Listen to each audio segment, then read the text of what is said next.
Good afternoon, everybody. This is Mrs. Morales, and it is time for Chapter 9 of Flipped. I hope that you've been enjoying the new chapters that we've added recently. We've learned a little bit of backstory about the family of our characters and kind of what is important to them. So let's continue on our journey here of learning more about Bryce and Juliana. Remember, Chapter 9 goes back to Bryce's perspective, which means we're moving forward in the timeline as well. Sunday, I woke up feeling like I'd been sick with the flu. I'd had one of those bad, convoluted, unexplainable fever dreams. And what I figured out about bad, convoluted, unexplainable dreams of any kind is that you've just got to shake them off. Try to forget that they ever happened. It shook off all right, and got out of bed. I shook it off all right, and got out of bed early because I had eaten almost nothing the night before and I was starving. But as I was trucking into the kitchen, I glanced into the family room and noticed that my dad was sacked out on the couch. This was not good. This was a sign that battles were still in progress, and it made me feel like an invader in my own territory. He rolled over and kind of groaned, then curled up tighter under his skinny little quilt and muttered some pretty unfriendly sounding stuff into his pillow. I beat it into the kitchen and poured myself a killer bowl of cornflakes, and I was about to drown it in milk when my mother comes waltzing in and snags it away from me. "You are going to wait, young man," she said. "This family is going to have Sunday breakfast together." "But I'm starving." "So are the rest of us. Now go. I'm making pancakes and you are taking a shower. Go." Like a shower's gonna prevent imminent starvation. But I headed down to the bathroom, and on my way I noticed that the family room was empty. The quilt was folded and back on the armrest, and the pillow was gone. It was like I'd imagined the whole thing. At breakfast, my father didn't look like he'd slept the night on the couch. No bags under his eyes, no whiskers on his chin. He was decked out in tennis shorts and a lavender polo shirt, and his hair was all blow-drying like it was a work day. Personally, I thought the shirt looked kind of girly, but my mom said, "You look very nice this morning, Rick." My father just eyed her suspiciously. Then my grandfather came in saying, "Patsy, the house smells wonderful. Good morning, Rick. Hi there, Bryce," and winked at me as he sat down and put his napkin in his lap. "Lynetta," my mother sang out, "breakfast!" My sister appeared in a XXX miniskirt and platform shoes, with eyes that were definitely of the raccoon variety. My mother gasped, but then took a deep breath and said, "Good morning, honey. I thought you were going to church this morning with your friends." "I am." Lynetta scowled and sat down. Mom brought pancakes, fried eggs, and hash browns to the table. My father just sat there stiff as a board for a minute, but finally he shook out his napkin and tucked it into his collar. "Well," my mother said as she sat down, "I have come up with a solution to our situation." "Here it comes," my father muttered, but my mother gave him a glare and that shut him down cold. "The solution is," my mom said as she served herself some pancakes, "we're going to invite the Bakers over for dinner." My father blurts out, "What?" Lynetta asks, "All of them?" I put in, "Are you serious?" But my grandfather heaps on another fried egg and says, "That, Patsy, is a marvelous idea." "Thanks, Dad," she says with a smile. Then tells Lynetta and me, "Of course I'm serious, and yes, if Julie and the boys want to come, they'll be invited." My sister starts cracking up. "Do you know what you're saying?" Mom smooths the napkin into her lap. "Maybe it's about time I found out." Lynetta turns to me and says, "She's inviting the core of piss poor over for dinner. Oh, this is something I really woke up expecting." My father shakes his head and says, "Patsy, what purpose does this serve? So I made some stupid cracks last night. Is this the next phase in my punishment? It is something we should have done years ago. Patsy, please. I know you feel bad about what you found out, but an awkward dinner party isn't going to change anything. My mother ran syrup all over her pancakes, popped the top closed, licked her finger, then locked eyes with my dad. We are having the Bakers over for dinner. And that, she didn't have to tell him, was that. Dad took a deep breath, then sighed and said, "Whatever you want, Patsy. Just don't say I didn't warn you." He took a bite of hash browns and mumbled, "A barbecue, I suppose?" "No, Rick. A sit-down dinner like we have when your clients come over." He stopped chewing. "You're expecting them to dress up?" Mom glared at him. "What I am expecting is for you to behave like the gentleman I always thought you were."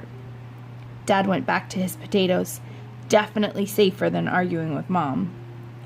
Lynetta wound up eating the entire white of a fried egg and almost a whole pancake besides. Plain, of course, but from the way she was glutting and giggling as she ate, it was obvious that at least she was in a good mood. Granddad ate pretty well, even for him, but I couldn't tell what he was thinking. He was back to looking more granite than human. Me, I'd started tuning into the fact that this dinner could be more than awkward. It could be trouble. Those rotten eggs were back from the grave, looming large and smelly right over my head. Sure, Granddad knew, but no one else in my family did. What if it came up at dinner? I'd be dead, fried, cluck-faced meat. Later, as I was brushing my teeth, I considered bribing Julie, getting her on board so that nobody brought up the subject of eggs. Or maybe I could sabotage the dinner somehow, make it not happen. Yeah, I could. I stopped myself and looked in the mirror. What kind of wimp was I, anyways? I spit and headed back to find my mom. "What is it, honey?" she asked me as she wiped off the griddle. "You look worried." I double-checked to make sure my dad or Lynetta wasn't lurking around somewhere, then whispered, "Will you swear to secrecy?" She laughed. "I don't know about that." I just waited. "What can be," she said, then looked at me and stopped cleaning. "Ooh, this is serious. Honey, what's wrong?" It had been ages since I'd voluntarily fessed up about something to my mom. It just didn't seem necessary anymore. I'd learned to deal with things on my own. At least that's what I thought. Until now. She touched my arm and said, "Bryce, tell me, what is it?" I hopped up to sit on the counter, then took a deep breath. "It's about Julie's eggs." "About her eggs?" "Yeah, remember the whole chicken, hen, salmonella disaster?" "That was quite a while ago, but sure." "Well, what you don't know is that Julie didn't bring eggs over just that once. She's been bringing them over every week, or about that anyways." "She has?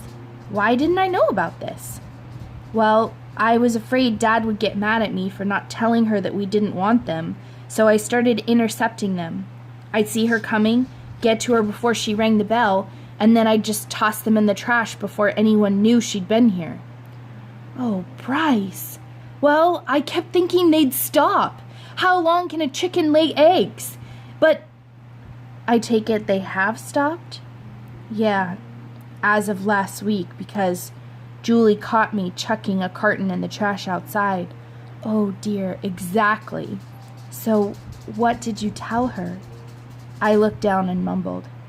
"I told her that we were afraid of salmonella poisoning because their yard was such a mess." She ran off crying, and the next thing I know, she's starting to fix up their yard.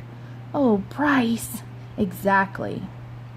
She was dead quiet for a minute, then very softly she said, "Thank you for your honesty, Bryce. It does help to explain a lot." She shook her head and said, "What that family must think of us," and got back to cleaning the griddle. "All the more reason to have them over for dinner, if you ask me." I whispered, "You're sworn to secrecy on this whole egg thing, right? I mean, Julie told Granddad, so he knows, but I don't want this to spread to, Dad. She studied me a minute, then said, "Tell me you've learned your lesson, honey." "I have, Mom." "Okay, then." I let out a big sigh of relief. "Thanks." "Oh, and Bryce?" "Yeah. I'm very glad you told me about it." She kissed me on the cheek, then smiled and said, "Now, didn't I hear you promise you'd mow the lawn today?" "Right," I said, and headed outside to trim the turf. That evening, my mother announced that the bakers would be over Friday night at 6 o'clock, and that the menu included poached salmon, crab risotto, and fresh steamed vegetables, and that none of us had better weasel out of being there. My dad muttered that if we were really going to do this, it would be a whole lot better to barbecue, because at least that way he'd have something to do. But my mom positively smoked him with her eyes, and he dropped it. So, they were coming, and it made seeing Julie at school even more uncomfortable than usual. Not because she gushed about it or even waved and winked or something. No, she was back to avoiding me. She'd say hi if we happened to run into each other, but instead of being right over my shoulder anytime I looked, she was nowhere. She must have ducked out back doors and taken roundabout ways through campus. She was, scarce. I found myself looking at her in class. The teacher'd be talking and all eyes would be up front, except mine. They kept wandering over to Julie. It was weird. One minute I'd be listening to the teacher, and the next I'd be completely tuned out looking at Julie. It wasn't until Wednesday in math that I figured it out. With the way her hair fell back over her shoulders, and the way her head was tilted, she looked exactly like the picture in the paper. Not just like it, the angle was different, and the wind wasn't blowing through her hair. But she did look like the picture. A lot like the picture. Making that connection sent a chill down my spine, and I wondered, what was she thinking? Could she really be that interested in root derivations? Darla Tesler caught me watching, and man, she gave me the world's wickedest look. If I didn't do something fast, this was going to spread like wildfire. So I squinted at her and whispered, "There's a bee in her hair, stupid." Then pointed around in the air like, "There it goes, see?" Darla's neck whipped around, searching for the bee, and I straightened out my focus for the rest of the day. The last thing I needed was to be scorched by the likes of Darla Tressler. That night I was doing my homework, and just to prove to myself that I'd been wrong, I pulled that newspaper article out of my trash can. And as I was flipping it over, I'm telling myself, it's a distortion of reality. It's my imagination. She doesn't really look like that. But there she was, the girl in my math class, 2 rows over and 1 seat up, glowing through newsprint. Lynetta barged in. "I need your sharpener," she said. I slammed my binder closed over the paper and said, "You're supposed to knock." And then, since she was zooming in and the paper was still sticking out, I crammed the binder into my backpack as fast as I could. "What are you trying to hide there, baby brother?" "Nothing, and stop calling me that, and don't barge into my room anymore." "Give me your sharpener and, history," she said, with her hand out. I dug it out of my drawer and tossed it at her, and sure enough, she disappeared. But 2 seconds later, my mom was calling me, and after that, well, I forgot about the paper that was in my binder. Until first period the next morning, that is. Man, what was I supposed to do with it? I couldn't get up and throw it out. Garrett was right there. Besides that, Darla Tressler's in that class, and I could tell she was keeping an eye out for any wayward bees. If she caught wind of this, I'd be the one stung. Then Garrett reaches over to snag a piece of paper like he does about 14 times a day, only I have a complete mental spasm and slam down on his hand with mine. "Dude," he says, "what's your problem?" "Sorry," I say, tuning into the fact that he was only going for lined paper, not newspaper. "Dude," he says, "you know you've been really spaced lately. Anyone tell you that?" He rips a piece of paper out of my binder, then notices the edge of the newspaper. He eyes me, and before I can stop him, he whips it out. I pounce on him and tear it out of his hands, but it's too late. He's seen her picture. Before he can say a word, I get in his face and say, "You shut up, you hear me? This is not what you think." Whoa, kick back, will ya? I wasn't thinking anything. But I could see the little gears go click, click, click in his brain. Then he smirks at me and says, "I'm sure you've got a perfectly reasonable explanation for why you're carrying a picture of Julie Baker around with you." The way he said it scared me, like he was playing with the idea of roasting me in front of the whole class. I leaned over and said, "Zip it, would ya?" The teacher hammered on us to be quiet, but it didn't stop Garrett from smirking at me and doing the double eyebrow wiggle in the direction of my binder.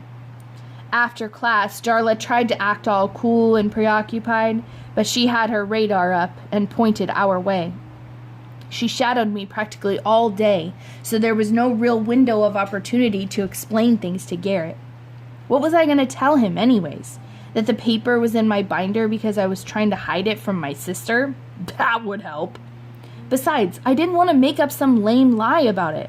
I actually wanted to talk to Garrett. I mean, he was my friend, and a lot had happened in the last couple of months that was weighing on me. I thought that if I talked to him, maybe he'd help me get back on track, help me to stop thinking about everything. Garrett was really reliable in that arena. Luckily, in social studies, our class got library time to do research for our famous historical figure report. Darla and Julie were both in that class, but I managed to drag Garrett into the back corner of the library without either of them noticing. And the minute we were by ourselves, I found myself laying into Garrett about chickens. He shakes his head at me and says, "Dude, what are you talking about? Remember when we went and looked over the fence back in the 6th grade? Yeah, remember how you were down on me for wondering what a hen was?" He rolled his eyes. "Not this again. Man, you didn't know jack diddly squat about chickens. I put my life in your hands and you dumped me in a bucket of bull." So I told him about my dad and the eggs and salmonella and how I'd been intercepting eggs for nearly 2 years. He just shrugged and said, "Makes sense to me." "Man, she caught me." "Who?" "Julie." "Whoa, dude." I told him about what I'd said and how almost right after that she was playing Weed Warrior in her front yard. "Well, so? It's not your fault her yard's a mess." But then I found out that they don't even own that house. They're all poor because her dad's got a retarded brother and they're, paying for him. Garrett gives me a real chummy grin and says, "A retard? Well, that explains a lot." I couldn't believe my ears. "What?" He says, still grinning, "about Julie." My heart started pounding, and my hands clenched up, and for the first time since I'd learned to drive away from trouble, I wanted to deck someone. But we were in the library, and besides, it flashed through my mind that if I decked him for what he'd said, he'd turn around and tell everyone that I was hot for Julie Baker, and I was not hot for Julie Baker. So I made myself laugh and say, "Oh, right," and then came up with an excuse to put some distance between him and me. After school, Garrett asked me to come to his house and hang for a while, but I had zero interest in that. I still wanted to slug him. I tried to talk myself down from feeling that way, but in my gut, I was flaming mad at the guy. He'd crossed the line, man. He'd crossed it big time. And what made the whole thing so stinking hard to ignore was the fact that standing right next to him, on the other side of the line, was my father. And that's it for chapter 9. I hope you guys enjoyed this new chapter. This will be part of the quiz on Friday. So chapter 10 will be posted tomorrow, and then the quiz will be chapter 7, 8, 9, and 10. So make sure you guys are listening well, not just tuning things out. Okay? Bye.